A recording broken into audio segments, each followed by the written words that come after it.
যে কথাটা এখন খুব বেশি প্রচলিত, যে আমরা আসলে প্রতিবেশী তো আসলে বদলাতে পারবো না, সম্পর্কের জায়গাটুকুর যতটা টানাপোড়েন তৈরি হয়েছে, যতটা অবনতি হয়েছে, সেই জায়গারও কিছুটা উন্নতির প্রয়োজন রয়েছে। আমরা জানি আগামীকাল পররাষ্ট্র সচিব পর্যায়ের একটি বৈঠক অনুষ্ঠিত হবে।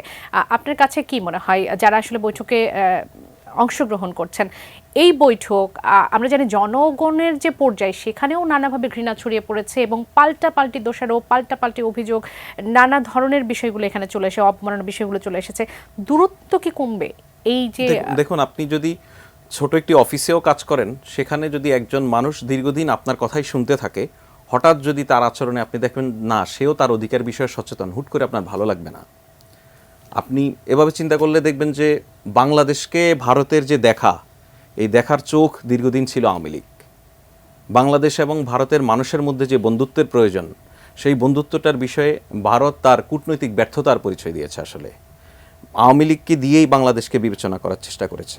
সেই আওয়ামী লীগ যখন হঠাৎ করে বিলীন হয়ে গেল, ভাই যেটা বললেন গর্তে লুকিয়ে আছে, আওয়ামী লীগের হয়ে একজন কথা বলবে এমন লোক নেই, সেই আওয়ামী লীগকে দিয়ে দেখা ভারতের দৃষ্টিভঙ্গিতে ঠিক বুঝে উঠতে হয়তো কিছুটা সময় লাগছে।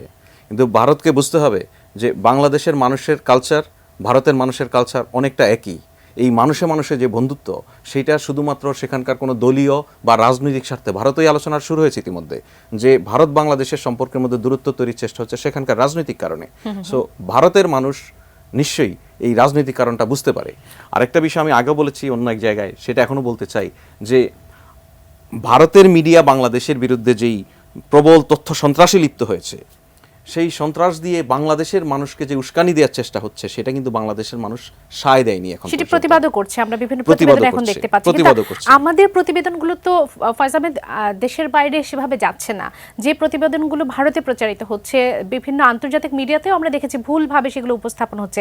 আপনি বললেন দুদেশের সম্পর্ক ঠিক রাখার জন্য যেটি ভারতের এখন বোঝা উচিত, বাংলাদেশের অবস্থান পরিষ্কার হওয়া উচিত, সেই বার্তাটা তো আমরা সেভাবে তাদের কাছে পৌঁছাতে পারছি না। দেখুন, এটি একটা প্রক্রিয়া।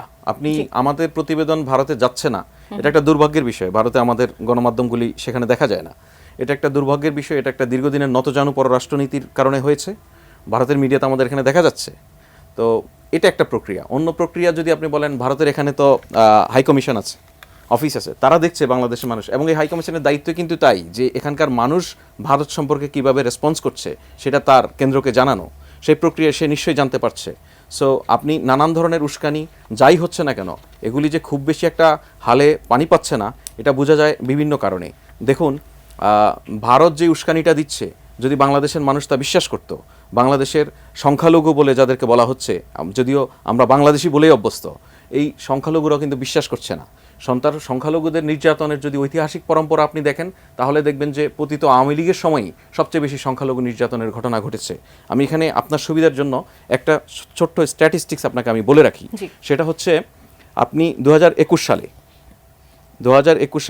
আগে বলি যে সেটা হচ্ছে চলতি বছর যদি অক্টোবর পর্যন্ত আপনি দেখেন, আইন ও সালিশ কেন্দ্রের রিপোর্ট, আমাদের এখানে অত্যন্ত প্রভাবশালী মানবাধিকার সংগঠন, তাদের রিপোর্টে বলা হচ্ছে এখানে 2 জন হিন্দু মারা গেছে।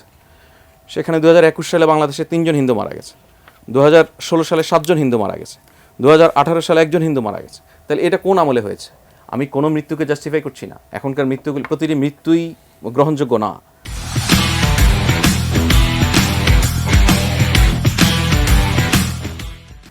কিন্তু যেই পরিস্থিতি এখানে তৈরি করার চেষ্টা হচ্ছে, বাংলাদেশের হিন্দু সম্প্রদায়ের ভাই বোনেরা অবাক হচ্ছেন যে আমাকে নিয়ে যে কথা, আপনি নিশ্চয়ই আপনারা প্রতিবেদনে দেখেছেন, বাংলাদেশ থেকে যারা ভারতে যাচ্ছে নানান কারণে, তাদেরকে দিয়ে প্রভাব তৈরি করে, তাদেরকে বাধ্য করে নানান ধরনের স্টেটমেন্ট নেওয়া হচ্ছে।